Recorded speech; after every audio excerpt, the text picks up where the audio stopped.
Hello everyone, welcome to Weird Comics I Own, a series where I show you some weird comics I own. Here's a weird comic I own, Buddhist Spider-Man. I've owned this comic for a really long time, probably like 12 or 13 years, and I never read the goddamn thing, because I used to believe when I was a child that if a comic was stored in a sealed plastic sleeve, that it was somehow going to be very, very valuable in the future, regardless of the condition. This book is not in the greatest condition. It's got this giant crease down the middle of it, but I was a child and not particularly bright, so that's what I believed. So I sort of stored this one away since I got it. I used to get a lot of old comic books from my parents. The way that my dad used to get me a lot of random issues, of which a lot of my sort of strange collection comes from, is he worked in house removals, and so he'd get a bunch of secondhand toys, a lot of like action figures with the fucking head popped off, a lot of Bionicles with one arm, stuff like that. I used to love them, and also secondhand books. Particularly comic books. You got a lot of weird ones out of that. Yeah, you know, people getting rid of their children's old belongings that they've left behind and don't care about anymore, and then they ended up in the hands of me, who did care about them. So either that or my dad was just stealing stuff from people's houses. I wouldn't put it past him. God only knows. But yeah, that's how I came into possession of The Force of Buddha's Palm, with Spider-Man on the cover of it, or at least some universal variant of Spider-Man. I don't know what the hell happened. Cracking it open, I almost died of an asthma attack from the dust. It was not a great experience. And reading the book itself was a very strange experience, because this is a manhwa from legendary Hong Kong comic creator Tony Wong. And I had not only never read a manhwa before this, but I had never read, I think, a comic from Hong Kong at all. So really cool to read something so different. I don't remember much of the story because it was kind of all a blur to me of fight scenes and characters that I have no idea who they are or what they want. This book is basically jumping straight into the middle of a long-running story, The Force of Buddha's Palm, which is to my understanding, a really popular series when it was coming out in Hong Kong. But one thing that I noticed pretty quickly is that it had absolutely nothing to do with Spider-Man. Like, nothing. Well, besides the last, 5% of the book. Don't get me wrong, it was an interesting read. I mean, one thing that really stood out to me while I was going through it was the fight scenes are actually super well done. There's this sort of stylistic choice, I guess, throughout the book where they do this change in color and style when somebody gets their fucking shit rocked, which I really enjoyed, actually. It's a consistent thing throughout the book.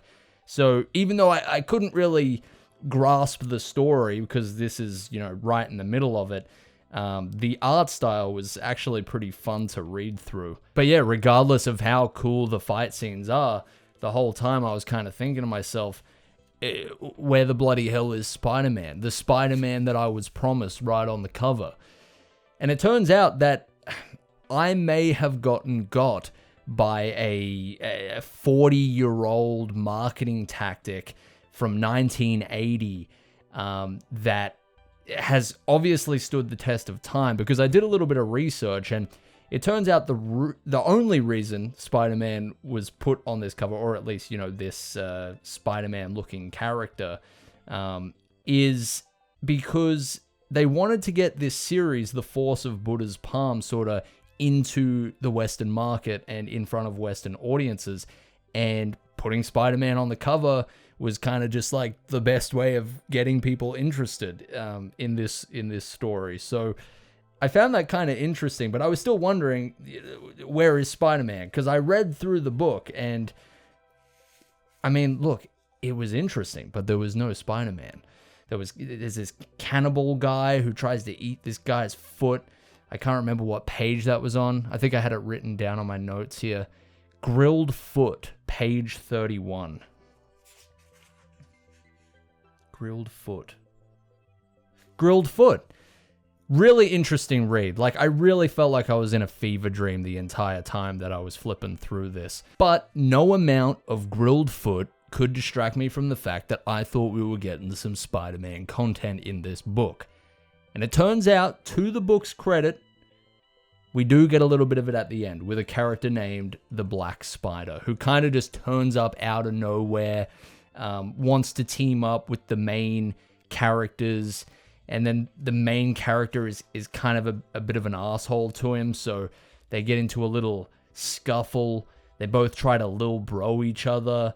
It's all very confusing. I read this a couple of days ago, and I honestly can't remember the majority of what happened, but there is some Spider-Man type content at the end here. You know, we've got a silken thread instead of your...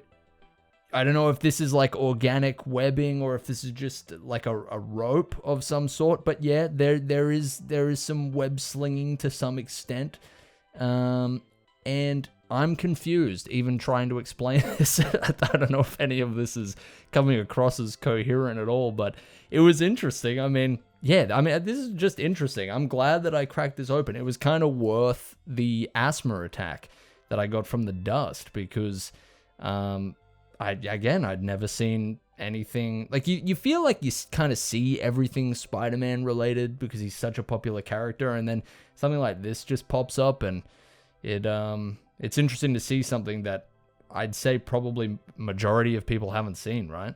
All in all, an interesting read. I don't know where you would get your hands on a book like this these days, besides just coming upon it by chance. Maybe somebody's selling a copy on eBay or whatever, but I'm glad to have this in my collection. Buddhist Spider-Man is fucking awesome. All right, back into its tomb it goes. Dude, the dust is absolutely fucking taking me out here, man. But it's worth it.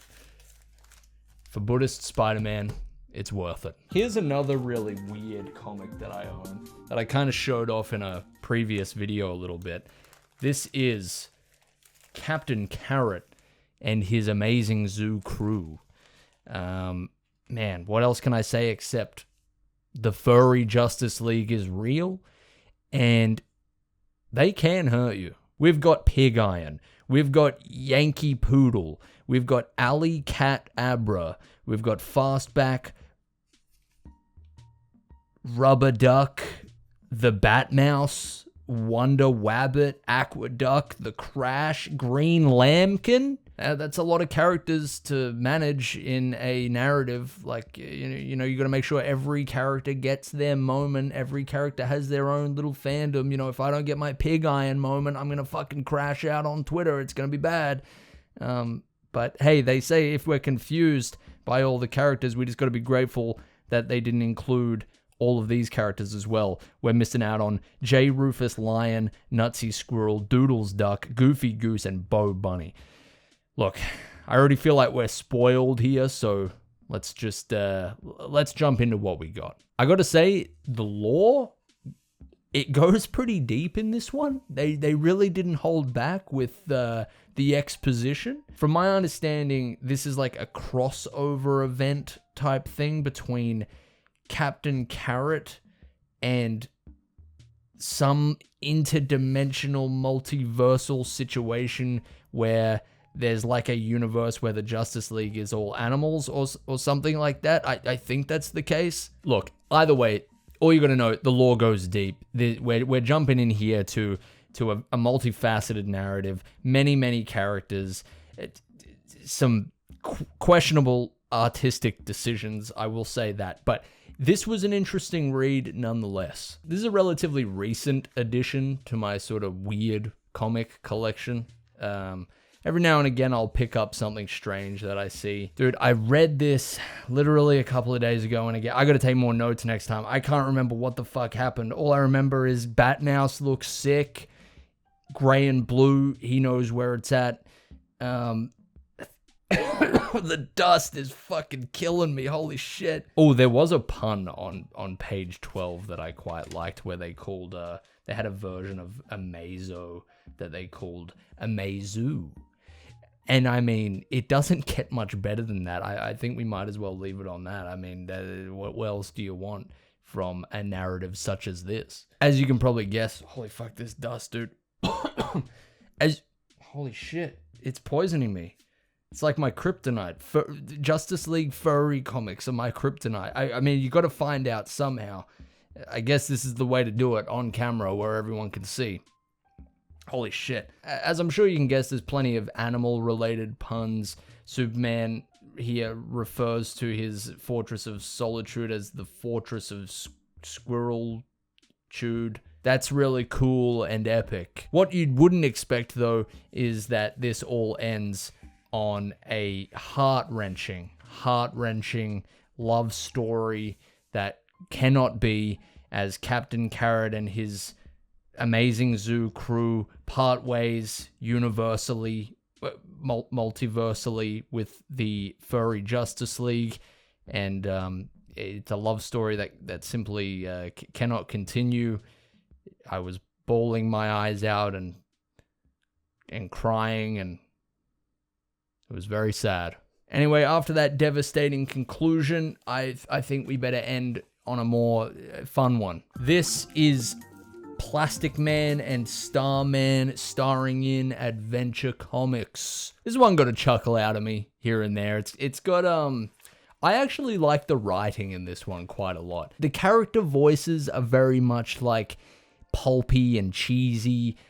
I haven't actually read much Plastic Man in my time. In fact, I think this is probably the only Plastic Man-centric comic book I've ever read.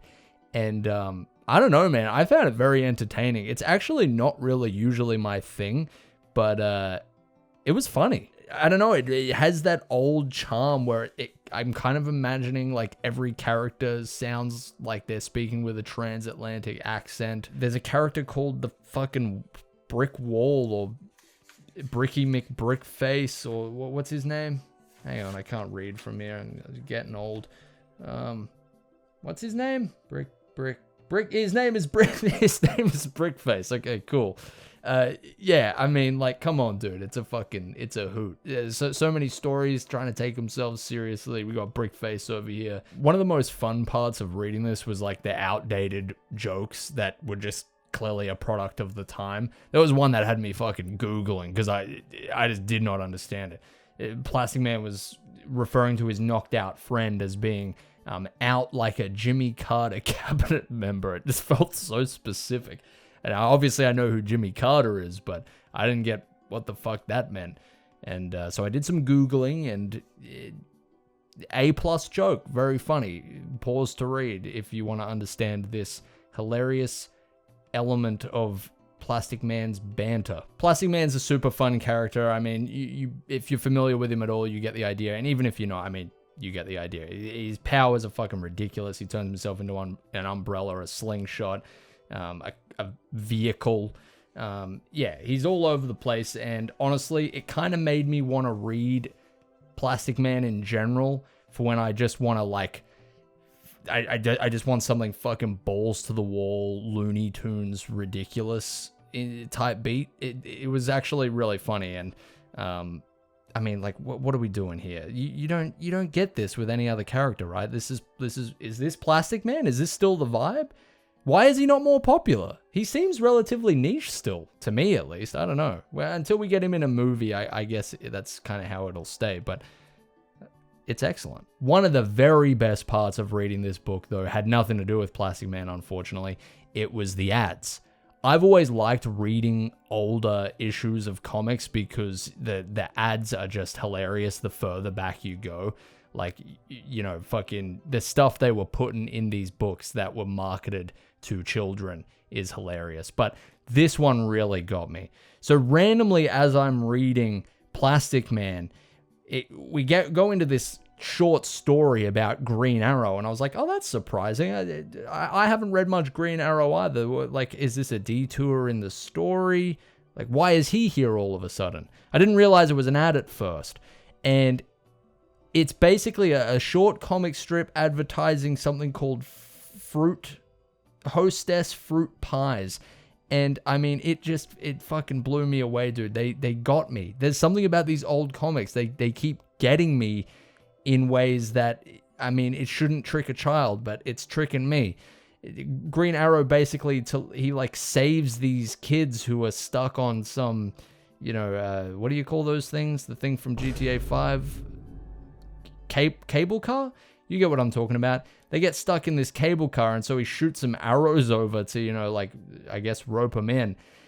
And then he's like, and next to something to keep the kids' minds off the cable car, and he fucking shoots them over some product, some branded product. I mean, he truly is the hero we need, but probably don't deserve. Get a load of this character as well. I know I'm kind of brushing over these. Maybe we could go more in depth in these comics. I should probably take some more notes next time, because I can't for the life of me bloody remember what the hell I read. But I did remember this guy, Lowbrow. Never heard of the character before. Do we have any lowbrow fans in the house? I'm sure there's got to be a couple, right? But yeah, back to the ads. Best part about these books. I'm sorry. I love looking at the stories as well. Of course, they're great. But the fucking ads, dude, they are captivating. This Fun Factory ad, which is basically like this catalog for a bunch of crap that is clearly just false advertising to the highest degree. This was basically Temu or like Wish before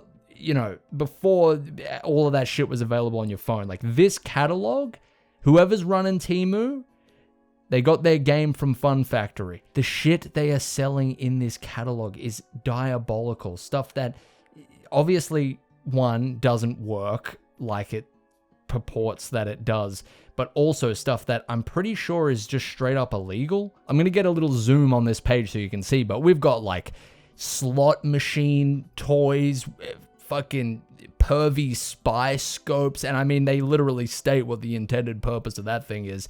There's X-ray vision glasses, which clearly don't fucking work, and again, pervy, weird, phony arm casts so you can get all that sympathy and attention from the opposite sex.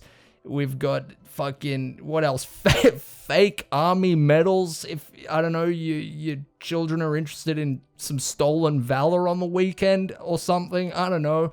Dude, this is like, what the hell? A moneymaker with counterfeit cash creator? What the fuck is this?